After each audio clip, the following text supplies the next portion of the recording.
Atenção, esse vídeo está obviamente cheio de spoilers. Se você quer ver o resumão só para ver se assiste, pule para o tempo na tela.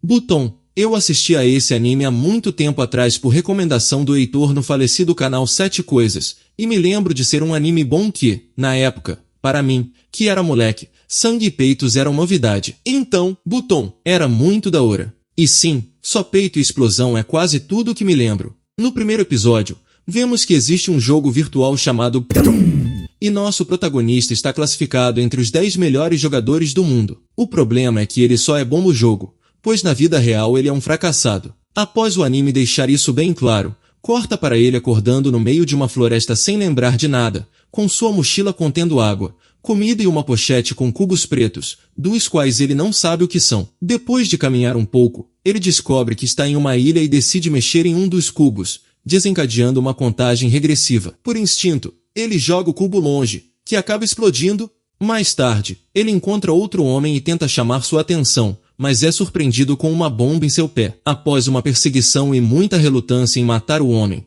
ele finalmente se lembra que tudo é igual ao jogo em que é bom, e acaba matando o humano. Foi necessário apenas um episódio para eu odiar esse cara. No episódio 2, conhecemos Himiko e descobrimos que ela é como uma web namorada de Sakamoto. Da mesma forma, ela acorda na ilha sem ter muita ideia do que está acontecendo, mas acha que merece isso. Então, vemos sua amiga, e as duas são muito divertidas juntas. Elas encontram um folheto que está se espalhando pela cidade, que oferece uma recompensa de 100 mil ienes, o que equivale a cerca de 3.363 reais, para desaparecer com alguém.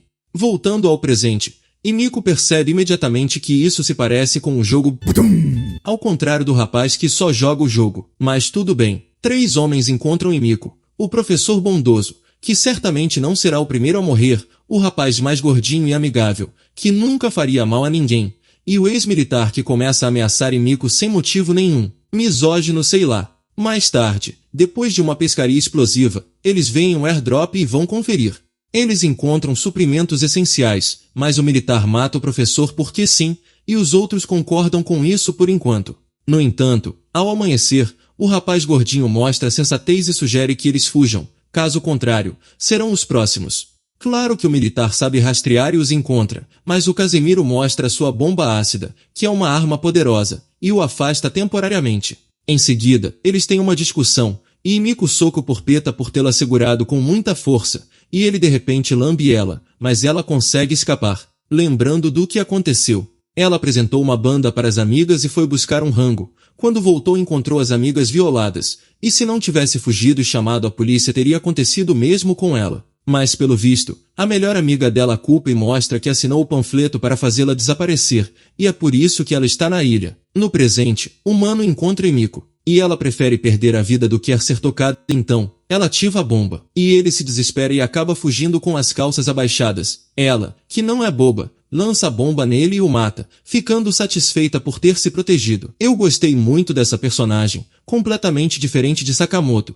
que é um completo idiota até agora. O episódio termina com ela dizendo que todos os homens são inimigos e encontrando Sakamoto, sem saberem que têm um passado juntos. A Himiko só foge, e procurando por ela, Sakamoto só encontra um tio cagão. Ele explica como eles acabaram lá e que Sakamoto levou um taser na cabeça, por isso não se lembra de nada. O jogo é 100% baseado em e eles têm 8 tipos diferentes de bombas. Precisam pegar 7 cristais, além do seu próprio, para sair da ilha. Os cristais só podem ser retirados através de cirurgia ou matando. Sakamoto forma uma parceria com o cagão e os airdrops começam a cair. Sakamoto vai atrás de um deles. Quando chega lá, outra pessoa pega a maleta antes dele, que explode. Aparece então um sujeito bem estiloso, pega o cristal e a maleta, e sai dali. Conversando com o tio cagão, eles percebem que sem comida não dá, então decidem correr o risco de procurar outra maleta. Eles vasculham a área e encontram um garoto coberto de sangue, mas ninguém é o que parece nesse lugar. Aposto que é apenas uma criança normal. E começamos o 4º episódio mostrando que não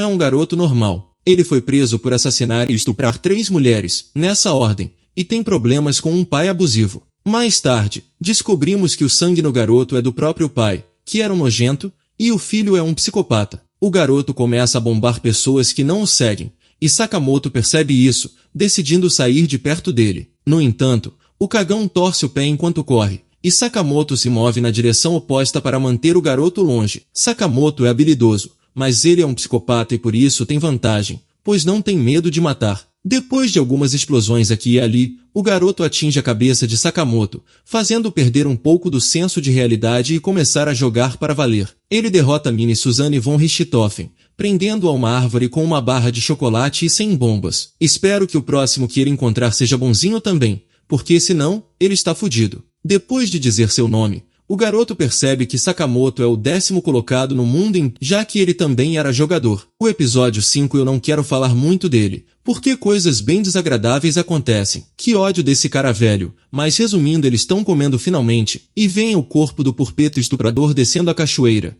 e por conta do cagão está machucado ainda, o Sakamoto sobe para ver se não tem o assassino dele lá, e encontra no topo de uma montanha Rimiko que joga a bomba de ácido para atrair ele para aqui.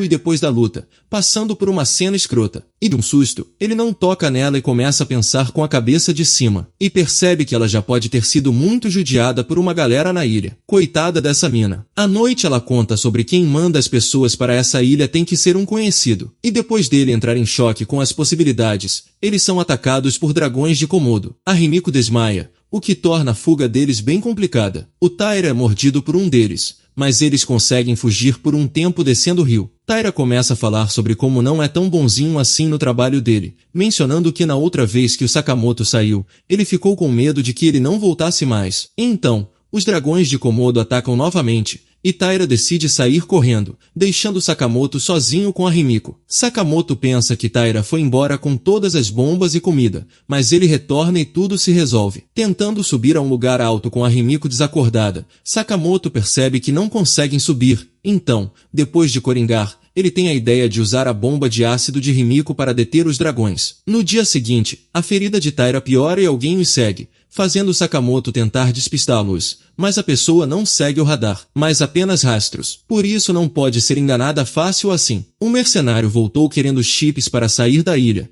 contando com a ajuda do advogado que estava confuso no começo. Parece que todos naquela ilha têm problemas, o que me deixa triste, pois há muitas pessoas ruins no mundo. No entanto, o que me deixa ainda mais triste é você ainda não ter clicado no like ainda. Mas Sakamoto consegue escapar. No entanto, é o mercenário. O cara não brinca, e encontra todos, e corta os dedos de Taira. Esse tio só se fode também, coitado. E depois leva a comida, as bombas e a Rimiko. Quando Sakamoto volta do penhasco onde foi lançado, ele vê no celular que a Rimiko é a mesma que se casou com ele no jogo, deixando Taira sangrando e partindo em busca de buceta. Lógico, lá, descobrimos que pelo menos um personagem no anime não quer comer a Rimiko, ele só quer machucá-la até a morte. Sakamoto encontra uma maneira de despistá-los e salvar Rimiko, mas eles são cercados novamente pelo mercenário. Com a ajuda de Rimiko, que ativa uma bomba de gás no peito do mercenário, eles conseguem derrotá-lo, ficando a salvo por enquanto. Depois de toda essa confusão, Sakamoto tem uma ideia inteligente de não voltar para o amigo que está ferido e morrendo. Ele quer passar uma noite sozinho com a moça. Eu sou um apreciador de romances, e confesso que estou gostando do desenvolvimento entre esses dois. A cena é bem bonitinha. No entanto, Rimiko acorda e percebe algo observando-a. Eles encontram uma mulher que era sobrevivente de um jogo anterior e ela explica que não se pode confiar em ninguém, compartilhando como foi traída e como o cara saiu na outra vez. Então, Sakamoto tem uma ideia até inteligente. De verdade dessa vez, já que ele matou 3 pessoas, por que não continuar? Quando o helicóptero chegar, eles ameaçam o piloto com as bombas e roubam o helicóptero para fugir. No próximo episódio, que é bem da hora, começa com eles vendo Taira sendo ajudado pelo doutor, que sabemos que é o traidor, mas eles não. Tudo parece bem e tranquilo até eles notarem mais comida sendo jogada. Então, eles vão atrás e acontecem muita porrada e bomba. Foi realmente muito da hora esse episódio, com bombas diferentes, estratégias, plot twists, esse personagem se transformando no Sanji, e até briga de gasosas.